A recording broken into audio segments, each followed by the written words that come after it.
This episode of Muddy River Gems is brought to you by Dot Foods. I think what it comes down to is the culture and the people. Our culture here at Dot is like no other. I've never experienced anything like what I've lived with for the last 12 years. Dot is very diverse. It is truly a family-owned business, but it is a family inside and out. You always feel like you matter and you play a big hand in the pot.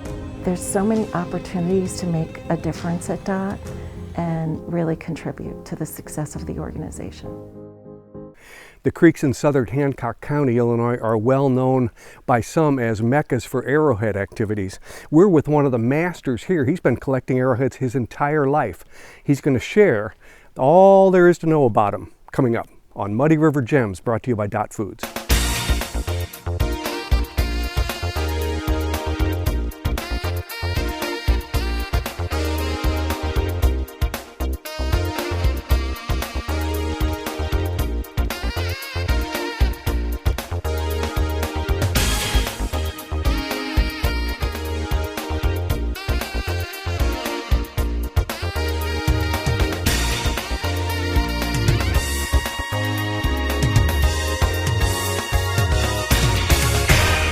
Well, Gerald James, we're very fascinated with this collection. It takes up several rooms of your house, and you've been doing this since you were a kid, climbing down into creeks and into farm fields or wherever you could find bottles or bones or spears or tips or whatever you could find and hauling it home, right? And now as an adult, what you've actually do is organize this collection that you spent a good part of your life doing, and you've put it into annual series for us, and you take them to these collections like the Big Showdown in Collinsville, which you just exhibited at, right? Right. Yeah, it's my favorite place in the world. I call it Arrowhead Heaven. So. Yeah. And we just to describe where we are in Hancock County, only about 5 miles from the Mississippi River. Right. And you like to work the creeks around here, don't you? I do. Yeah. How do you do that? Hancock and Adams County. Actually, you wait for a good hard rain. Wait for the rain to go down, and then hope you're the first one in there and you see rocks instead of footprints. Because there's a lot of guys that do it. So you gotta. Well, and like you say, okay, now you're a man. I'm going to say you're around 70-ish. I may be wrong. Close, getting close, not quite. Okay, 70-ish. But you've been doing this now since you were a kid, right? So you've got a lot of experience doing this. I do. Yeah, I know where all the good spots are. So I don't. When I started, it was trial and error. Now I know where the good creeks are or fields. Well, we showed some of your recognition here from the Collinsville show, which I think I mentioned was this past weekend. It was. And you've been recognized for your collections, and as you can see, here's 2010, 2011, 2008 is over there. There's 2013 and 14, 2006, 2015, and your best year, you say, was 2009, and we're going to see that collection a little bit later because that is an extensive collection, isn't it? I found 125 points that year that were whole, and then I found 200 and some that were broken for a total of 300 and I think it was 26. So it was a pretty active year. Pretty good year. I lost a lot of weight that year. Well, yeah, because hiking, bending over, collecting, hauling stuff. Yeah. And it's usually in the summertime, so it's usually hot, And so you do some sweating when you're in the creeks. They can be brutal. Yeah. But it's fun too. You're interesting. You like you say, did this as a kid, but you never really got serious till your college years. And interestingly, you weren't even here. Right. A friend of mine in Alabama got me going down there. Hunted the banks of the rivers and fields in Tennessee too. So I kind of got the bug there. And then when I moved back here, I hit it hard. And you were actually studying archaeology there. I just took one class. But no, I wanted to be one, but I didn't. Yeah. Didn't end up. Well, I'll tell you what, your collection is worthy of it. I want to look into this case here because this is a nice sample of like different eras. It is of Native American collection here. So pull out something for us that would be exemplary of. Tell us a little story about it. This one here come from just a few miles north of here. My wife was riding a horse down a dirt road and seen this sticking out of the bank, and it's actually a pretty old point. It's got a tip missing. It's called a harden, and they'll put this point in the early Archaic time period, somewhere around 8,000 years old. 8,000 years old. It's a very old point, yes. Wow. Early Archaic is what it's called. Now, some of them are not broken at all. Like that one next to it, that looks like that's completely whole. It is. Well, it was actually, this is the same age of Thebes. And at one time, it would have been a bigger point, and they broke it off. Oh, it did break. See, they kind of reworked it and use it maybe for a blunt scraper or something like that. And so they would try to reuse them even if they broke them. Who wants to go ahead and create a new one when you don't have to? Right. This looks very different. Pull that one out. That actually comes from southern Illinois. Massac County, clear down south, and that's a total different. They have a lot of dark flint down there. Now, the guys at the show tease me. They said, well, you're walking the creek, you'd have to be blind to go by stuff like that when it's bright white. This stuff's harder to find in the creeks. Yeah, they have greens and browns. And did you find that, or did somebody I give did it not. to you? I actually somebody got gave that. it to you. Yeah, I got that. That'd be a good incentive to go down there, though, wouldn't it? I have hunted down there, but every time I get out of my territory, I seem to have bad luck. I don't know why, but I do. Now this is interesting. This looks broken, but it's got some sort of it's been worked. That's Oneida pottery, and that comes from pottery. It is. That's a piece of pottery there, and it comes from an Oneida site, which is Mississippian Indian and fairly recent compared to most of the stuff. This whole thing come from one site: bird points, thumb scrapers, pieces of pottery, and then hematite celts too. Show us a bird point, because they're very common, aren't they? Yeah, there's quite a few bird points. All these are a little bit broken, but look at how little that is. And that would have been attached to what, an arrow? Or that would have been attached to an arrow and shot with a bow. That's the true arrowhead. Most of these are not arrowheads. That is a true arrowhead. And those are fairly recent. They are. From 200 to 800, 1,000 years ago, somewhere around there. Very good. And I do want to show this because there's an interesting story here. This was quite a day for you, wasn't it? That was. It was April 1st, April Fool's Day, 2009, and I found 9 whole points. And at the end of the day, I walked across a 9-point buck skull. And that poor guy had probably been shot by a hunter, I guess. Yeah, so he probably went down low and passed away. And Hunter couldn't find him? No. And that's right. Yeah. And that spring, I found him. Yeah. And that's what was left of him. That's what was left of him. Okay, now, I mean, we've mentioned all of this. These are years of collecting, and if you find a bottle, you're not about picking that up either. Absolutely. Absolutely. And that's my first year. I found enough to fill up a frame, so I thought, well, I'll just do that for a few years. In 2008. And then we'll see my 2009 frame here in a little bit. That's got to be exciting when you find something that you know is not broken and is that pure looking. That's got to be a thrill. It is. It's, you know what, it's almost like a drug, and it just, you get that electric shock when you see it, you know, and sometimes they're a little bit hidden and you don't know what you're going to pull out, and it's pretty exciting. Well, and I can imagine. Now we're looking at these are all dark, of course. These would be hard to see if you're in a muddy creek bank. They are. But you put these out for us to show us the similarities and the differences. So why don't you just walk us through this a little bit? These are all axe heads, I guess. Huh? Yeah, they are axes and celts. These ones without grooves are the more recent pieces, and then your 3/4 groove axe.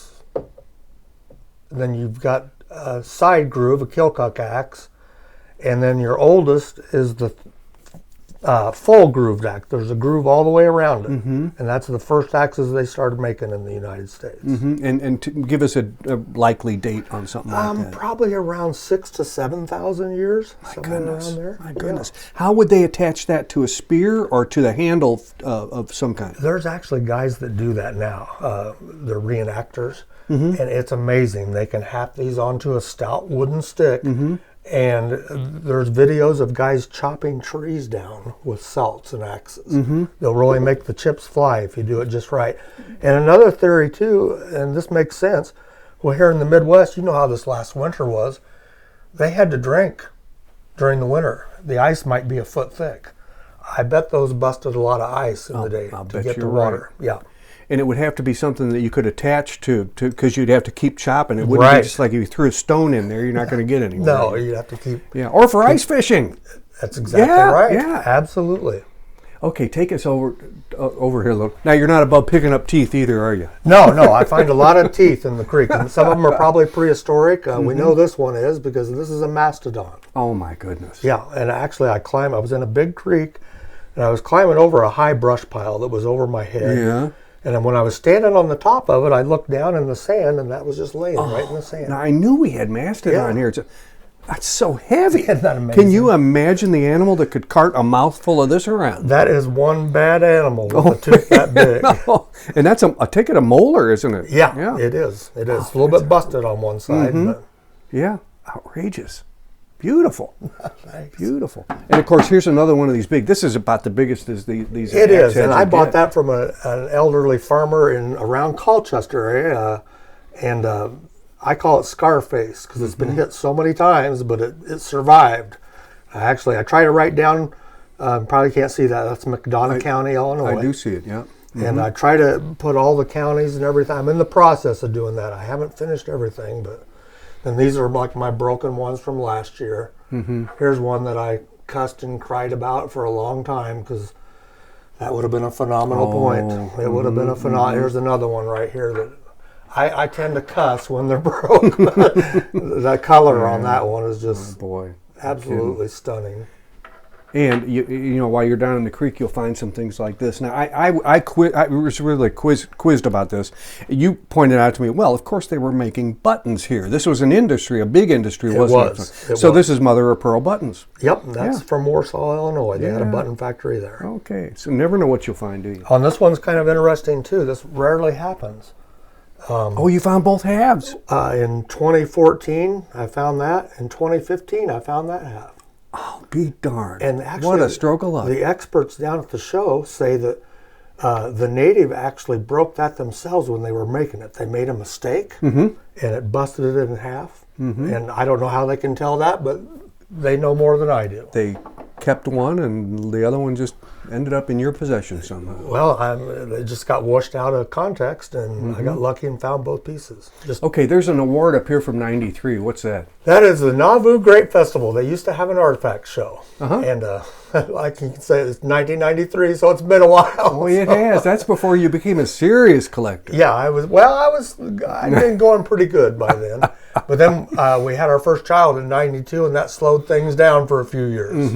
And then I got them going until the children can crawl. Then you send them down into absolutely. the creek. They have good memories of going to the creeks. Yeah. Okay, we talked about your 2009 year, didn't we? Yes. And let's go take a look at that. You bet. Gerald, we mentioned the year 2009. I don't know what got into you, but you must have had a lot of time on your hands because you were very successful, weren't you? I had a lot of time, and there was a lot of rain. It rained every other day, it seemed like. So every time it rains, there's new stuff in the creeks, and just like tossing the dice, you never know. Yeah, the edges, the hills wash down, and everything just goes to the bottom, and there you go, huh? And if you don't mind the mud, it's really good for you, right? It's really good. We might, as a matter of fact, today, if it stops raining today for us, we might accompany you to a creek, and we might find out how that'll be the goes. fun part. We're going to try to do that. Right. But 2009, this is your case from 2009, and not only do you have all of these beautiful pieces here, but this is what's left over that broke. I mean, you also found all these in 2009. I did. I found 300 and some. I can't remember. I've got it written down, the exact amount, and then 125 were whole out of 300 and some. So it was about 1/3 of them were whole. And you kind of like these. The biggest ones are at the bottom, but these are also the ones that you kind of like to show off, aren't you? I do. I kind of like the older stuff. Like here's a Hardin right here. That's a really old point. And why you call it a Hardin? What does that that's refer just, to? They identify them by your basal configuration, and a Hardin. I'm not sure how that got its name, but we know that from archaeological digs that it's early archaic, probably around 8,000, 7,000 years old. So it's just a real old point. Hardin might have been the location where those were found. You know what? I ought to know that. I'll have to Google that to see. Okay. Here's the oldest one. This is a Dalton. And these have been dated actually to around 10,000 years old. My goodness. And then there's my site number. I don't have these on everything here that I can write. I need to put the county and the state. Okay, and the site is that say not available, or what does that say? 42. Yeah. Okay, so 40. you- I all think right. that's 47. 47. Okay. And that's just for me to keep track, especially when I get old. So every creek or field has a number. I know exactly where I found Ah, okay. it. Yeah. And the large ones that are finely worked and they have the most color are often the most valuable. That's correct. Would this be one of those? Can you hold that up That's for not a bad one. It's a little bit crude. It's got some nice color. That's just like it's a knife. Actually, the one next to it is one of my prized possessions. Let's see that one. This hemp hill. It's got a little geode fossil in it. It's got some fossils, and it's just got some nice color to it. Is that a knife? Or is that a spearhead? You know what? I or- think that one might have been a projectile point, but for sure it could be used for a knife. And when I found it, it was in the sand, and I seen that tip, and just the tip and sticking I out? just kept pulling. It just kept coming. It was, And when you saw the base, you went, yes, I yes, did. the base I thought it was attached. just going to be a plain spear, you know.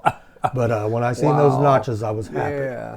And there's another real finely made point there too. This one's got excellent edge work, and then the color on that Karnak is really nice. And that's do you know what Karnak refers to by any chance? You know what? I'm not sure how Karnak got its name either, but it's one of the most common spear points in this part of Illinois. Is that right? It is. Okay. It's very common. It's mid-archaic. It's probably going to be about around 3,000, 4,000 years old. And the Native Americans in this area, we would continue to find artifacts up until about 200 years ago, Right, When right. they were moved west. They were moved west here in the early to mid 1800s. Might have been a few hangers on here and there, but most of them were probably gone by. Do you find the recent stuff too? Do you find stuff that's 200 years old? There's a few sites, Mississippian sites. I've got that Oneida site. That, it's probably somewhere around 200. And then if I metal detected, you could actually find they used iron implements that they'd get from the settlers and stuff like that. If So if they had iron, they'd use it. Absolutely. Because hunting's not for fun. that's Hunting was right. for That's for sustenance. existence, yeah. They didn't have the grocery stores. And Is there anything broken in here that you just really lament about? Oh. Gosh darn it, I wish I'd found that thing whole. almost all of them. That would have been a really nice Sedalia. There is one. Oh yeah, this thing would have just been beautiful. Look at the color in Yeah, that. look at the base. Yeah. And oftentimes it's the base that's missing, isn't it? Yeah, base or now this one's the tip. The tip's gone. You know, it should have had a tip like that. That one's got really nice color there too. Yeah.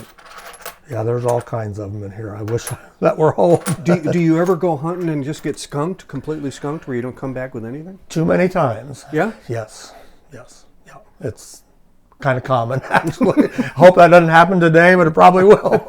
So Well, we got a little more to look at before we go out in the creek. sure, So yeah, let's my big frames are in here. Yeah. So Gerald, this might be the smallest point that you've ever found, huh? it is. It is.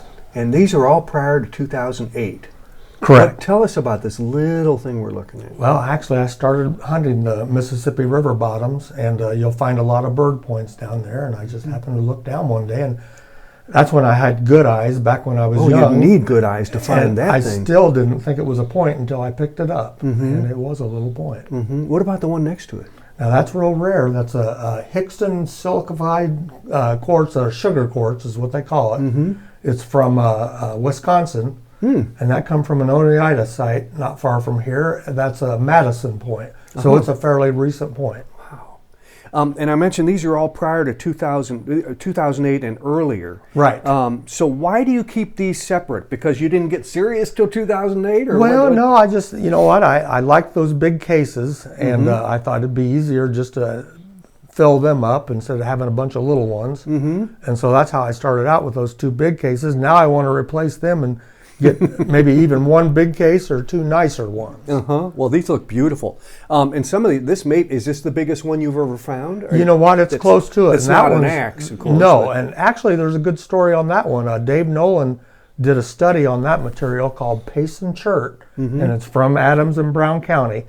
And he wanted to prove that it was only used in an early archaic context, and it is. I think they've only found one or two points that were later points. So most everything made out of that material is very early archaic. And that would be what time? What era are we talking about? Early archaic. Early archaic, I'd have to look exactly at the dates, but you're talking probably from 9 to 7,000 years ago. Wow. Yeah, yeah. Astounding. And that thing is, it's real thin for how big it is. It's very thin. It's probably a Cobb's knife is what they call it. So that would have been handheld more than likely. No, it probably would have been hafted. It could have been handheld too, either way. But it could have, okay, would have had a handle though, you think? You know what? Actually, it might even be like a ceremonial piece, and they might not even use it. You know, the big chief might have had that one or something. Yeah, and I assume it's rare to find these big ones because people find those, they would be easy to see in most cases. It's the small ones that you have. Right. Yeah. So and these are gone most of the time. That people see those and they're gone. They're gone, or else they're easier to get broken. You think about that creek when it's full of water and raging down, all those rocks are tumbling. That's how the stuff gets broke, because they hit other rocks and get broken up. And as you can see, there's plenty of broken ones in this one. Yeah. Now, anything in this case that you see whole, I had restored. There's a gentleman in Alabama, Dennis Bushy, that does that. He puts them back together. He puts them if back you can together, find the pieces. And no, he uses the material and actually puts the material on and paints it himself. Wow, Yeah. That's interesting. Yeah, it is. There's a whole industry. People repair them. The wife found that one in Lima. It had a tip missing. So he put a tip on that. Interesting. Any stories over here? These I tell you what, this really looks different. It is. That's one of the few pieces that I've purchased, and that's from Hart County, Kentucky. So it is. It's called a. Hold on, I'll think about it. I know what it is, and sometimes I forget. Well, I don't know how you keep track of all of it. I'll tell you what. I'm going to look out this window. I want to see if the rain has stopped and if we can go hunting. And it looks like look at the radar. It looks like it's about let up. It looks like it has. You want to take us out to a creek? That's what I'm hoping you'd say. Okay, let's do it. We'll be back with more from Hancock County in just a moment.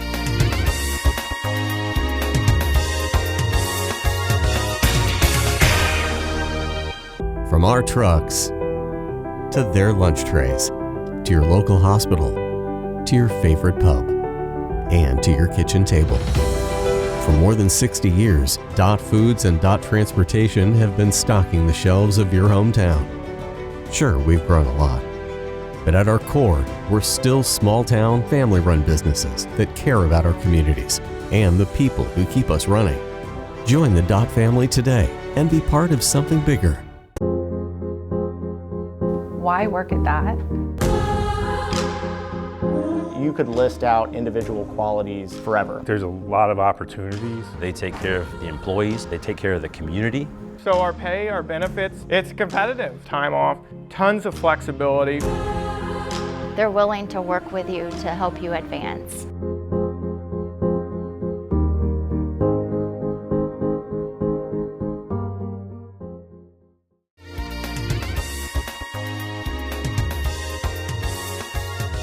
Well, Gerald, we're not far from the Mississippi River here in a little creek in southern Hancock County.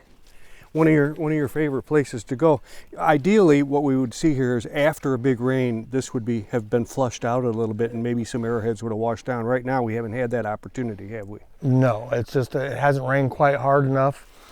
Mark, these leaves are still from last year. Now, if we'd had a good rain, everything would be flushed out and there'd be new material. Not to say that we can't get lucky and find something, but it's better after a good hard rain, which been dry here in Hancock the last 4 years and haven't had a whole lot of arrowheads the last 4 years. But look at all the stones that are just sitting here for us to, to get disappointed about, though. No, you never know, though. No, you don't. What? I mean, they're just very well might be. One of these might be. See, that one there kind of looks like it, but that's not anything. But that kind of looks like an arrowhead. It does. Yeah. And that's what you got to look. Anything that looks like it might be something, that's why I carry a stick. Then I can just flip it over. Now, there's one. Is that an arrowhead?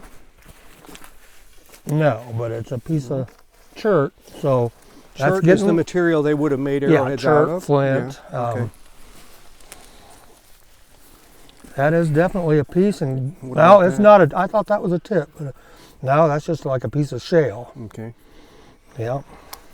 But that's kind of what we're looking for, is that kind of stuff there. Oh, here we go. Ah, really? It's broken, I can already see. Yeah, but that's what we were looking at in your house, that real white material. There's one right there. It's the tip's broken off. The tip's broken off of it.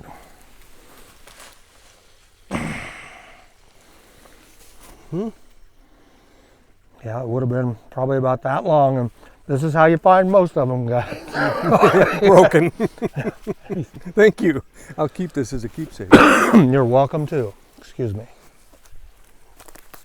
What you got, Gerald? Well, I can't tell whether it's whole or broken, but I see a piece, guys. Okay. And so I'm going to let you guys try to find it now. Oh, I don't know if I can. One thing you got to remember is sometimes it kind of gets washed underneath stuff, and they're hard to spot. Well, But, that's why you brought us and we didn't very, bring you. I'll tell you right now, you're very warm. Oh, I see it. I see it. It's right under a rock, isn't it? Now, is it whole? No, it's broken. But there it is, sure enough. What's that called? That one is probably a hemp hill or an Osceola. Uh-huh. It's a side notch, archaic point, and it would have been a dandy if it would have been And a it hole. would have been come up like this to a point. It probably would have been a good 3 inches, maybe 4. Yeah, wow. That's a nice base. That is nice. Thank you. Yeah, that's a cool piece. Yeah, I wish it was whole, but you know what? That's the thing about arrowhead hunting. You get used to finding them broken, and if they're real nice, you do a lot of cussing. We saw your box of broken ones, so we know it's not uncommon. It isn't. Yeah, but I haven't been beyond here, so let's see if there's maybe something else a poking. Okay, Randy, that's good. That? Yeah. Now that's a good example because that is chert. That's a chert nodule, and what it is silicified limestone and Burlington chert, and they see that inside. Yeah. That's the stuff that's been silicified, and they could actually make an artifact out of that. Would they chip that out of there to make it? They would. I don't know the chipping method. I watch them, but that's what they'd look for, is that kind of material right there. Yeah, just laying in the creek. Good eye, Randy. Yeah, that is. That's good material. Well, we're looking for a great big long spear point, guys.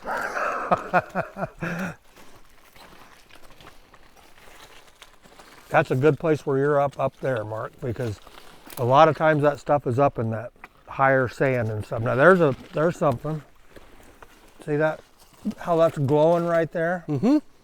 That's something made out of chert. I don't know if it's a whole artifact or not, or no, it's just a flake. But that's actually a manufacturer flake. That probably was when they chipped something out. See how translucent that is and nice? That's Burlington chert, and that's what you're looking for right there.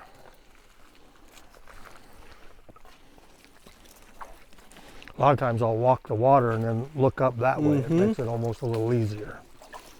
And when you run out of rock, you still want to look, because you wouldn't believe the times I've found stuff up on the bank, just like this.